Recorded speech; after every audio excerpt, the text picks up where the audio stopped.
Namaskar. This is Dr. Abhinav Jain. I am posted as a consultant in the Department of Urology and Kidney Transplant at Dharamshila Hospital, New Delhi. So now we will be discussing about a very important topic which is known as renal replacement therapy. So what does renal replacement means? Renal replacement means that now your kidneys are not functioning adequately. So your creatinine level is increasing and the toxins are accumulating in the body. So what you need at this stage, you need a form of renal replacement, a therapy which can substitute your kidney functions. So this might be dealt with either by a dialysis or a kidney transplant. So dialysis, if you need, this dialysis may be permanent also, lifelong also. So kidney transplant is always much better than a dialysis as far as the cost issues are concerned, as far as the quality of life is concerned. Because for a dialysis, maybe you'll need to come every 3 times in a week to the hospital and the cost factors would also be huge. So kidney transplant is always much better than a dialysis. Now who can donate a kidney? That is very important question. So a close relative, we usually call it a first degree relative or a second degree relative, a person who is between 18 to 65 years of age. So what all comes under first degree relative?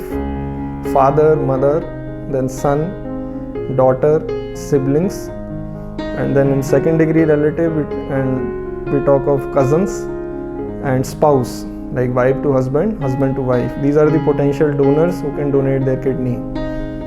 So what are the common myths which are associated with the kidney donation? Some people say that kidney donation may affect your long-term life, that may cause some weakness, that may cause some damage, but this is totally untrue. Because after kidney donation, the donor leads a normal life forever and he does not need much precautions or he does not need much follow-up. Then second question which comes to mind is that what happens if a same blood group donor is not available. For example, if the patient is B positive B, so what happens if a donor is not B, then what are the options?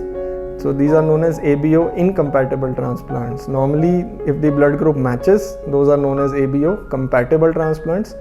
So yes, ABO incompatible transplants are always possible. They are now being done with increased frequency. And now we have, the modern medicine has advanced so much that if a normal transplant, if the success rate is close to 95%, the ABO incompatible transplant that can offer a success rate of close to 80 to 85%. So yes, that is always a possibility.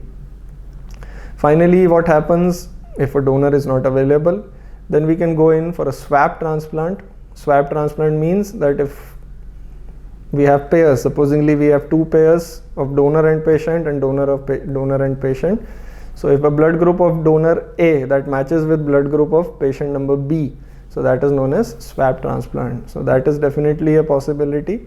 And finally, if we do not have all this, what we have is a cadaveric transplant. So we can always take a kidney from the cadaver.